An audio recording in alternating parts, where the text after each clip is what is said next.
Hello everyone, I am Vinayak Agarwal. I am a senior program manager at Microsoft and I have built this channel on YouTube called Crisp, which have concepts retold in simple presentation.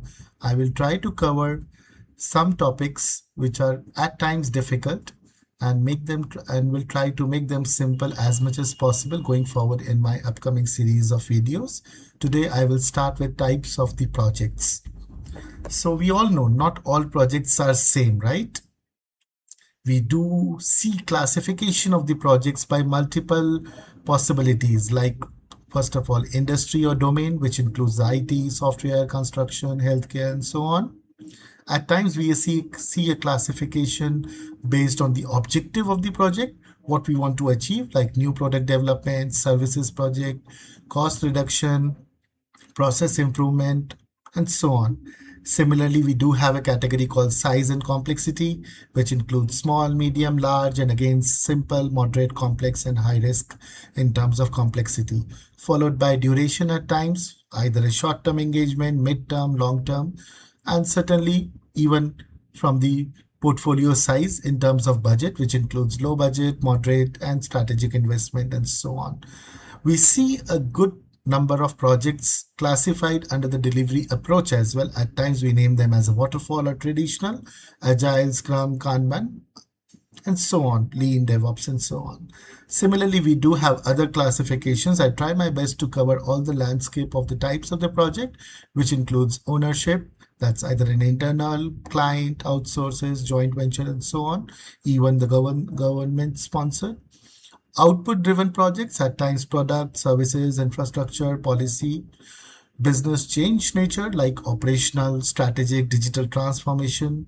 At times we categorize on a dimension of risk, which is low risk, medium risk, high risk, frequency, which is one time, recurring, seasonal initiatives, geography, which is local, national, international.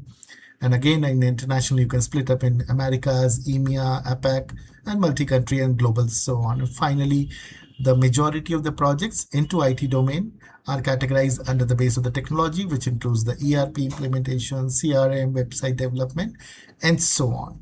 However, in this video, I will try to cover the another classification of the project, which you might all have heard, but not went into the details of those.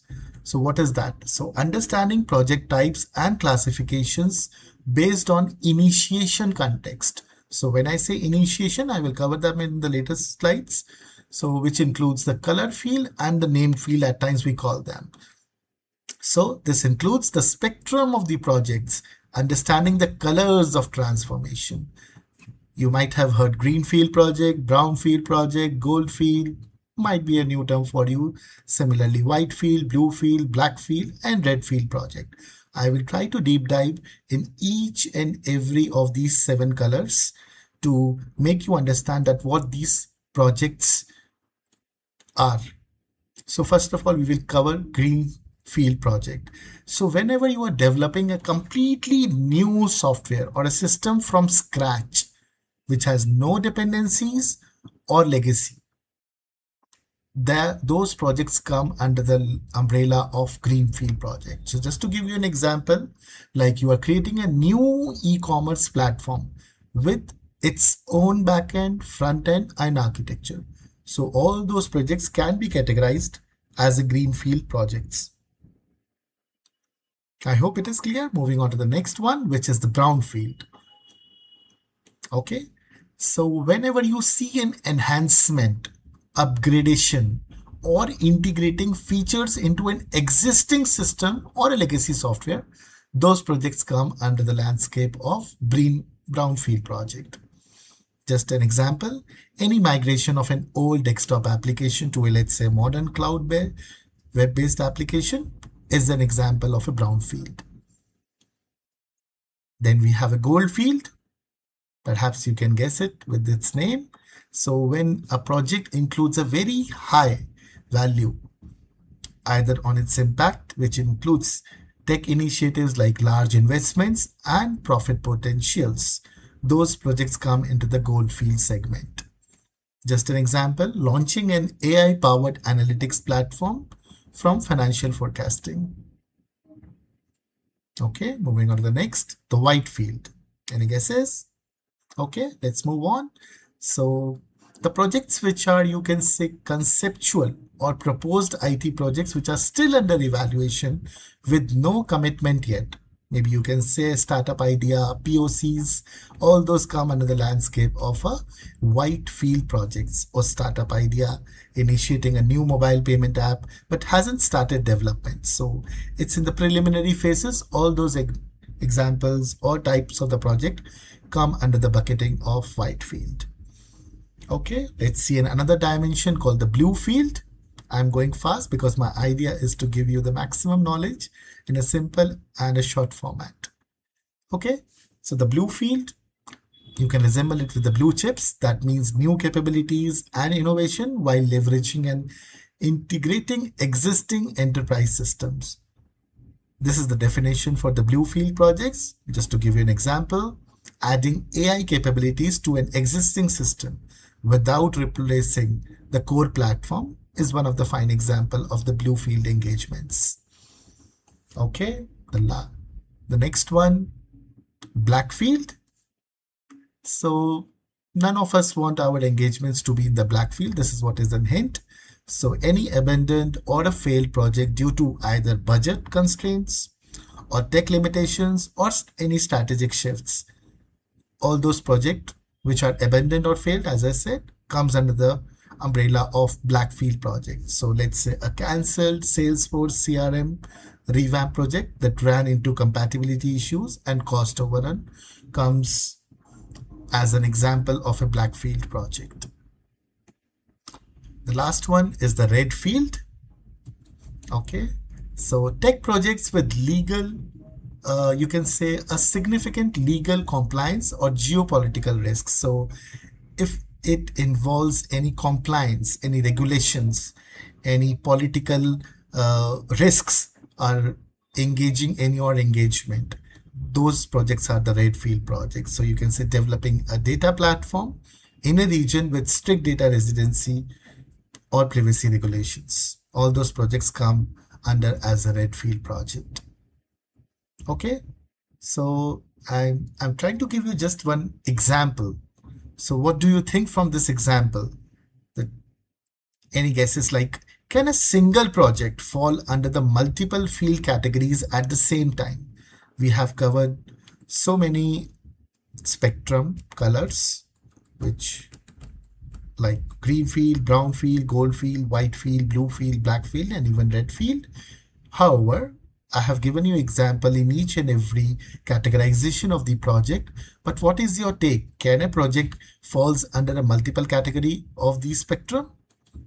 So the answer is yes. So moving on to this. So yes.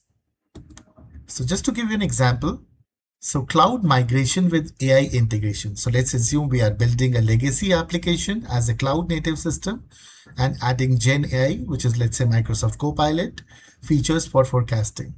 So this is a brownfield because we are rebuilding the legacy application. That's why it is a brownfield engagement. However, on top of that, it is a bluefield engagement also because it is a cloud native environment, because it's been re-architectured. And finally, since it might include a heavy investment also, so that gives it a tag of a Goldfield project also. So yes, the answer is yes, a project can fall into multiple categories of this spectrum. Just to give you another example, let's assume a startup with MVP still into discussion. So definitely we discussed whenever it would be a startup, it would be a Whitefield. So for sure, Whitefield still into discussion or ideation phase, feasibility not yet confirmed. However, it includes the Goldfield also because the founders hope it will be a breakthrough in the product with an investment potential. So real world projects rarely fit into one field. They blend multiple categories. This is what is the gist. Okay, so what have you learned? So let's have a quick knowledge check, though it's a one-sided interaction. So I'm just giving you a query followed by some choices. So maybe you can take a deep look and understand that which type of the project best fits this situation. So the answer is the Redfield project because The primary challenge involves around the regulatory and the geopolitical risks. So it's a global platform dilemma. Okay, knowledge check 2. So the legacy modernization maze. So you decided to introduce a modern APIs, enhance the UI with, let's say, React, and the core business logic, replatform several components for agility and so on. So the correct answer is the Brownfield project for this kind of an engagement, because it involves improving an existing system without starting from the scratch. As in the very first line, you can say system running from the 15 for the past 15 years, and that's the keyword here. The last one, let's assume the next gen cloud leap programs, which includes the managed ML services, Azure functions, automations, and so on. So the type of this engagement would be the Bluefield project. Okay, moving on. So what next? Since you have learned so many new terminologies other than the regular one, Greenfield and the Brownfield, I'm sure. So how you can leverage this information going forward, let's say. So maybe you can help, or you can take these jargons into your day-to-day usage while introducing yourself. So let's say I am Vinayak. I mostly worked on the Brownfield and the Bluefield projects, which involves improving legacy systems and building cloud native tools from scratch. So that gives you a sense of a heavy introduction while cracking or opening any interview rounds. Similarly, you can presenting your projects. While presenting your projects, you can go, our solution is a Greenfield project. We designed everything from the ground up and no code reuse, so on. Similarly, an idea in a hackathon or any innovation firm, you can use these jargons. Similarly, point number 4, just to explaining project risks, let's say to the executives or any in a forum, you can say like, we need to watch for Redfield concerns because we don't want our projects to be the Redfield engagements, right? User data must comply. We want to ensure that all the compliance and the privacy laws should be met. So Redfield concerns. Doing a retrospective or a lessons learned session, definitely you can use these. Again, we tried re-platforming last year, but it ended up being a Blackfield project, and so on. And finally, discussing past experiences in an interview. So like one of my most recent or the exciting projects was a Goldfield initiative where we built a predictive analytics engine that brought major business impact. So these are kind of some of the examples you can leverage while using these new jargons in your life. Thank you so much for your time. Take care. Bye-bye.